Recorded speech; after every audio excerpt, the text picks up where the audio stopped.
तो चलिए आज की हिंदी साहित्य के इतिहास की क्लास नंबर 13 को शुरू करते हैं, रिवीजन करते हैं, उसके बाद आगे बढ़ते हैं। तो सबसे पहले आप जानते हैं कि आज की क्लास में हमने क्या पढ़ाना था। हिंदी के प्रथम कवि के ऊपर विचार करना था। तो आप लोगों ने पढ़ा होगा, सबसे पहले हमने कई आधार पर पढ़ा है। हमारे हिंदी साहित्य का जो इतिहास है, इसमें अलग अलग विद्वानों ने अलग अलग मत दिए हैं। उस सारे के सारे मत आप लोगों के बीच में अभी आ रहे हैं। चलिए शुरू करते हैं। सबसे पहले मैंने कहा कि हिंदी का प्रथम कवि शिव सिंह सेंगर के अनुसार पुष्य या पुंड्र है। अगर मैं डॉक्टर राम कुमार वर्मा के अनुसार बात करता हूं तो स्वयंभू को माना है। हालांकि स्वयंभू जानते होंगे आप, अपभ्रंश के वाल्मीकि अपभ्रंश के पहले महाकवि माने जाते हैं। आचार्य रामचंद्र शुक्ल ने किसको माना है? मुंज या भोज को माना है। अगर मैं बात करता हूं चंद्रधर शर्मा गुलेरी की, तो चंद्रधर शर्मा गुलेरी ने पहला कवि किसे माना है? आचार्य मुंज को माना है। उसके बाद में बात करते हैं आचार्य हजारी प्रसाद द्विवेदी ने, उन्होंने माना है अब्दुल रहमान को। और अब्दुल रहमान का अपभ्रंश में नाम क्या था? अद्दहमान। मैं लिखवा चुका हूं आपको। आगे बढ़ते हैं। डॉक्टर बच्चन सिंह ने कहा विद्यापति, लेकिन विद्यापति पहले कवि नहीं है। विद्यापति तो पहले गीतकार है। मैथिल कोकिल कहा जाता है। मैथिली भाषा में बहुत अच्छी रचनाएं करते थे। बात करते हैं गणपति चंद्रगुप्त के अनुसार, तो उन्होंने शालिभद्र सूरी को माना है। आचार्य राहुल सांकृत्यायन के अनुसार, महापंडित राहुल सांकृत्यायन के अनुसार सरहपा, जो सर्वमत भी है। और ऐसा आपके पेपर में कई बार प्रश्न आ चुका है कि सरहपा जो है, इनको हिंदी का पहला कवि किसने कहा है? तो इनको पहला हिंदी का कवि माना है राहुल सांकृत्यायन ने सबसे पहले, जो सर्वमत के हो गए है ना, सभी मानते हैं। उसके बाद मैंने कहा कि मिश्र बंधुओं ने, जॉर्ज ग्रियर्सन ने, गारसा दे तासी ने पहले कवि पर विचार नहीं किया, लेकिन मिश्र बंधुओं ने पहले गद्यकार के बारे में कहा। और पहला गद्यकार उन्होंने किसे माना है? उन्होंने माना है गुरु गोरखनाथ को। ठीक है, नाथ पंथ में थे, आप जानते भी होंगे। उसके बाद पढ़ना शुरू किया। हिंदी की पहली रचना का नाम क्या है? श्रावकाचार है। श्रावकाचार बनी ही है श्रावक प्लस आचार से। श्रावक जो है जैन धर्म के अनुयायी जो है, देवसेन आचार्य जैन धर्म के आचार्य देवसेन ने लिखी है। 933 में लिखी गई। 250 दोहा छंद है। शांत रस प्रधान रचना है। और इसको क्योंकि अलग अलग क्षण में अलग अलग रसों का प्रवेश मिलने के कारण इसको मुक्तक रचना कहा गया है। इसमें श्रावक और जैन धर्म के अनुयायी है, उनका जो व्यवहार आचरण होता है उससे संबंधित रचना है। उपदेशात्मक रचना है। उपदेशात्मक रचना है तो शांत रस प्रधान अपने आप हो जाती है। आगे बढ़ते हैं। मैंने कहा कि लगभग हिंदी के पहले कवि तो सरहपा है, लेकिन फिर भी पहली रचना देवसेन की क्यों? क्योंकि ऐसा कहा जाता है कि सरहपा की लगभग 32 रचनाओं का वर्णन मिला है। अलग अलग विद्वानों ने मत दिया है, लेकिन इतिहास में उनकी कोई भी रचना उपलब्ध नहीं है। अब कोई रचना उपलब्ध नहीं है तो केवल तुक्के के आधार पर तो हम भी नहीं कह सकते ना रचना लिखी थी। प्रमाण मांगता है, साहित्य प्रमाण मांगता है। साहित्य में प्रमाण नहीं मिला तो हमने कह दिया पहली रचना उनकी मान ली।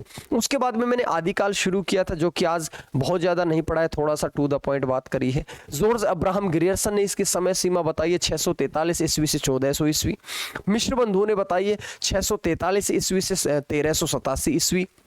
अगर आप ईस्वी से विक्रमी संवत बनाओगे तो 57 वर्ष जोड़ने पड़ेंगे। विक्रमी संवत से ईस्वी बनाओगे तो 57 वर्ष घटाने पड़ेंगे। महापंडित राहुल सांकृत्यायन ने बताई है 760 से लेकर के 1300 ईस्वी तक का समय। आचार्य रामचंद्र शुक्ल ने समय माना है 933 से लेकर के 1398 ईस्वी। रामशंकर शुक्ल रसाल ने माना है 1000 से लेकर के 1343 ईस्वी। आचार्य हजारी प्रसाद द्विवेदी ने 1000 से 1400 ईस्वी मान लिया है। डॉक्टर नगेंद्र ने 7वीं सदी मध्य से लेकर के 14वीं सदी मध्य तक का आदिकाल का समय माना है। लेकिन अब मैं बात करता हूं आपसे आदिकाल का नामकरण। अभी रुको, गणपति चंद्रगुप्त ने 1184 से 1350 मान लिया है। और राम कुमार वर्मा ने क्या माना है? 750 विक्रमी संवत से 1000 विक्रमी संवत। इंपॉर्टेंट बात ये, इस बात को आप गौर करेंगे।